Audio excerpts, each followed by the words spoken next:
Bismillah. Assalamualaikum warahmatullahi wabarakatuh.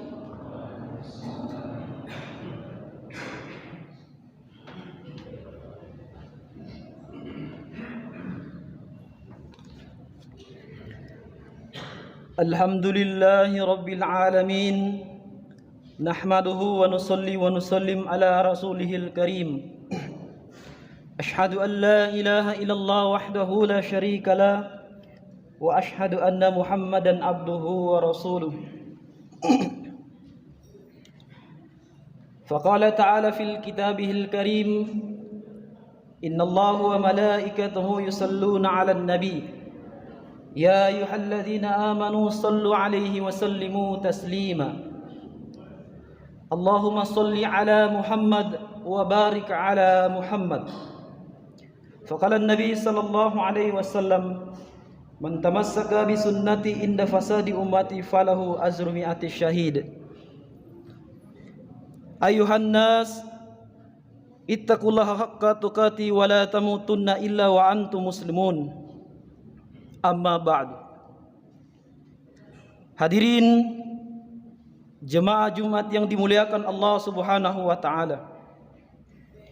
Kembali kita bersyukur kepada Allah dengan segala rahmat dan curahan nikmat yang Allah beri kepada kita sekalian, sehingga pada kesempatan kali ini kita masih sama-sama melaksanakan salah satu kewajiban kita yang sangat mulia dan sangat agung, yakni menjalankan perintah Allah, salat Jumat secara berjamaah. Salawat serta salam kita kirimkan kepada junjungan kita Nabi Allah Muhammad sallallahu alaihi wasallam. Semoga keberkahan yang Allah berikan kepada beliau bisa sampai kepada kita sekalian umat akhir zaman. Hadirin yang dimuliakan Allah taala, 4 langkah lebih baik dekat dengan Allah merupakan judul khutbah pada kesempatan kali ini. Hadirin yang mulia, adapun 4 langkah lebih baik dekat dengan Allah. Yang pertama, bersyukur kepada Allah Subhanahu wa taala. Bagaimana mungkin seorang muslim itu gelisah dan tidak bahagia hidupnya, padahal nikmat Allah mengalir dalam diri dan kehidupannya dengan begitu deras dan tidak pernah henti. Ayat Al-Qarni dalam bukunya La Tahzan mengingatkan, ingatlah setiap nikmat yang Allah anugerahkan kepada anda, karena dia telah melipat gandakan nikmatnya dari ujung rambut hingga ke bawah kedua telapak kaki anda. Pesan tersebut memang patut kita renungkan, karena di dalam Al-Quran Allah juga menegaskan bahwa nikmat Allah terhadap diri kita tak bisa dihitung jumlahnya. Allah Subhanahu wa ta'ala berfirman, A'udzu billahi minasyaitonir rajim. Wa takum man kullama sa'altumuhu wa in ta'uddu ni'matallah la tuhsuha innal insana lazulumun kaffar. Dan jika kamu menghitung nikmat Allah, tidaklah dapat kamu menghitungnya. Sesungguhnya manusia itu sangat zalim dan sangat mengingkari nikmat Allah. Quran surat Ibrahim ayat 34. Untuk itu, marilah kita berpikir dan merenung, sungguh Allah sangat memuliakan hidup kita. Bahkan jika kita bersyukur sedikit saja misalnya, Allah sudah menyediakan buat kita tambahan nikmat yang sangat luar biasa. Sebaliknya, jika kita tidak bersyukur, maka kehidupan kita akan semakin sempit, susah dan sulit. Hadirin yang dimuliakan Allah Subhanahu wa taala. Yang kedua, berprasangka baik kepada Allah Subhanahu wa taala. Siapa di muka bumi ini orang yang hidup tanpa masalah? Semua orang memiliki masalah. Tetapi muslim yang baik tidak akan resah karena masalah. Meskipun seolah-olah masalah itu sangat berat dan sangat membebani kehidupannya. Pada umumnya, orang yang sangat tidak mau dengan yang namanya masalah tetapi mau tidak mau hidup pasti akan berhadapan dengan masalah. Lantas bagaimana jika masalah itu terasa oleh sangat menyiksa, tetap saja berprasangka baik kepada Allah? Itu sangat dianjurkan, karena Allah mustahil menzalimi hambanya. Allah berfirman dalam Quran surat Al-Baqarah, A'udzubillahi minasyaitonir rajim. Asa an takrahu syai'an wa huwa khairul lakum wa asa an tuhibbu syai'a wa huwa sarral lakum wallahu ya'lamu wa antum la ta'lamun. Boleh jadi kamu membenci sesuatu padahal ia amat baik bagimu, dan boleh jadi pula kamu menyukai sesuatu padahal ia amat buruk bagimu. Allah mengetahui sedangkan kamu tidak mengetahui. Sidang jemaah Jumat yang dimuliakan Allah. Terus bagaimana jika ternyata doa yang kita panjatkan kepada Allah seolah tak kunjung terkabulkan? Tetaplah berprasangka baik dan jangan berhenti berdoa kepadanya. Syekh Ibnu Athaillah dalam kitab Al-Hakim menulis bahwa tidak sepatutnya seorang hamba berburuk sangka kepada Allah akibat doa-doanya belum dikabulkan, dan sebaiknya bagi hamba yang tidak tahu apa yang akan terjadi atas dirinya esok hari segera melakukan introspeksi diri. Hadirin yang muliakan, karena buruk sangka terhadap sesama tidak memberikan dampak apapun kecuali diri kita akan semakin terperosok dalam keburukan-keburukan. Oleh karena itu Islam sangat melarang umatnya memelihara sifat yang buruk tersebut. Nabi Muhammad sallallahu alaihi wasallam bersabda yang ma'fum hadisnya yang diriwayatkan oleh Bukhari, jauhilah oleh kalian berprasangka buruk, karena sesungguhnya prasangka itu adalah sedusta-dustanya pembicaraan.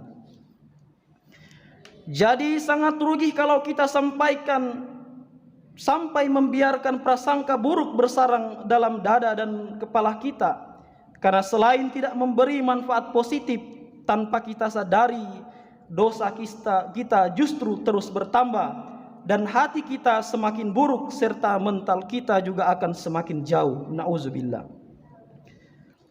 Menurut Dr. Ibrahim dalam bukunya Quwwat Al-Tafkir, buruk sangka atau berpikir negatif adalah candu. Berpikir negatif adalah penyakit yang sangat berbahaya. Dia adalah candu seperti narkoba dan minuman keras. Hadirin yang dimuliakan Allah Subhanahu wa taala. Yang ketiga, sabar dalam ikhtiar. Allah telah menetapkan sesuatu ketetapan hukum dalam kehidupan ini, di mana sukses seseorang dalam hal apapun tidak bisa dicapai secara instan. Perlu waktu, perlu kerja keras, konsentrasi dan pengorbanan yang tidak sedikit. Untuk itu sabarlah dalam berikhtiar. Jangan berpikir ingin cepat berhasil, apalagi kalau sampai menabrak rambu-rambu syariat Islam. Lebih baik sabar, karena kalaupun hasil belum tercapai, setidaknya jiwa kita akan tenang dan keyakinan kita akan pertolongan Allah akan datang semakin kuat.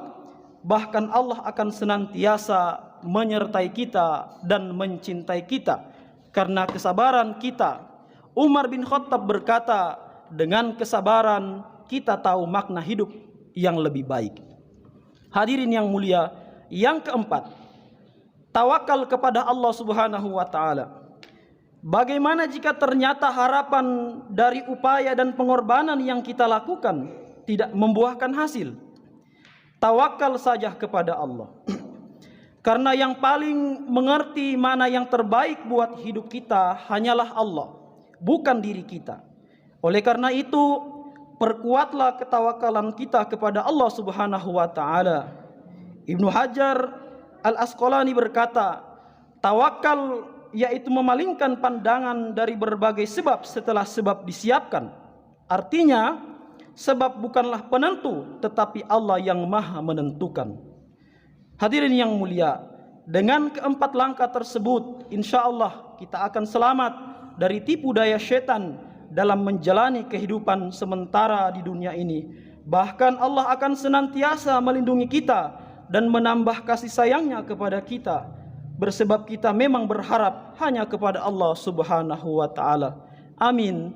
Amin ya rabbal alamin. Barakallahu li wa lakum fil Qur'anil azim wa nafa'ani wa iyyakum bima fihi minal ayati wal zikril hakim wa taqabbala minni wa minkum innahu huwal ghafurur rahim.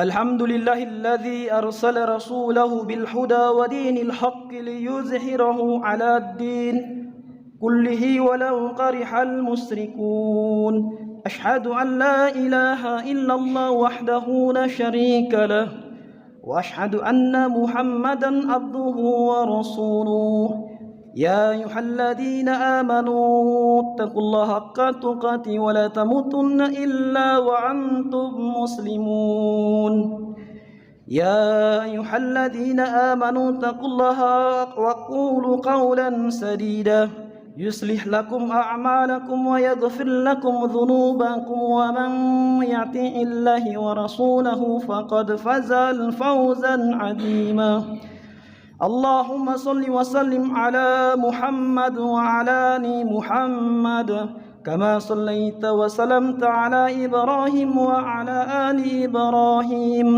وبارك على محمد وعلى آل محمد كما باركت على إبراهيم وعلى آل إبراهيم في العالمين إنك حميد مجيد ربنا ظلمنا أنفسنا وإن لم تغفر لنا وترحمنا لنكونن من الخاسرين اللهم حسبنا حسابا يسيرا رب اجعلنا مقيم الصلاة ومن ذرية ربنا وتقبل دعاء ربنا آتنا في الدنيا حسنة وفي الآخرة حسنة وقنا عذاب النار وقنا عذاب النار وقنا عذاب النار عباد الله إن الله يأمر بالعدل والإحسان وإيتاء ذي القربى وينهى عن الفحشاء والمنكر والبغي يعظكم لعلكم تذكرون ولذكر الله أكبر.